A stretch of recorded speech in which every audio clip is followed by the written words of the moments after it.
Ba't ayaw nito? Oh, baby, anong problema? Napapansin ko kayo nakapamainit yung ulo. Lahat yata ng tao dito sa bahay, inaway mo na. Hindi tuloy makapag-focus si daddy sa work. Paano naman po? Kasi gusto ko na po maglaro. Ayaw naman po akong palaruin.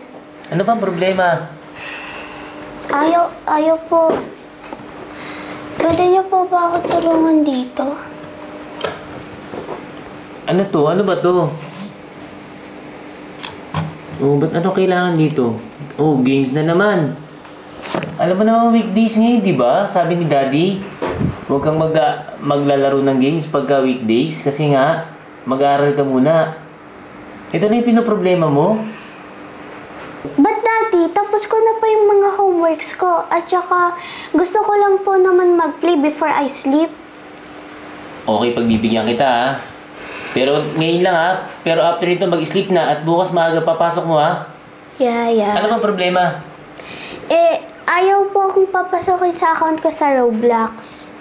Kailangan ko daw po i-reset yung password ko. Pero, kailangan po ng email or phone number. But I putted it already na po. Pero, kailangan po ng code and I don't know what's the code. Alam mo ba yung email? Yes po. Kayo nung email yung ginamit mo? Kay mommy po. O, sige, ilagay mo dyan. Tapos tatanungin natin kay mami mo. Asan ba si mami mo? Umalis si mami mo. Paano natin maasikaso yan? Maybe you can chat her or something? Siguro busy yun. Baka nasa meeting yun. Alam mo yung mami mo eh. Busy rin lagi yun. Siguro, mas maganda yan. Manood ka na lang ng mga may napupulutan ng aral. O kaya mag-advance study ka. Para tomorrow, alam mo na agad yung mga isasagot sa teacher mo. But daddy, I'm bored na po. I wanna play. Paano nga tayo magpi-play? Wala nga si mami mo. Mamaya magalit din sa akin yung pagka tinawagan ko. Nasa meeting nga siya, di ba? Kaya umalis siya ng maaga eh. You know, I hate all of you po. Ginagawa ko naman po lahat ng mga gusto nyo, pero kapag may gusto po ako, ayaw nyo pong nagagawin ko. Alam mo baby, ganito yan ha. Gusto ko nga tulungan kita.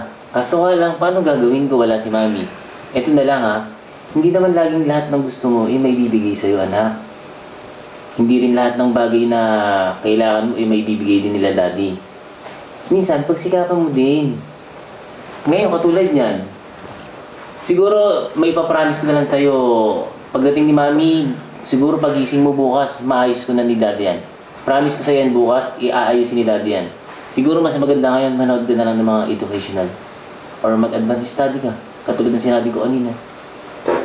Okay ba yun? Fine. Okay. Sige na anak. Magbalik na si daddy sa trabaho ha.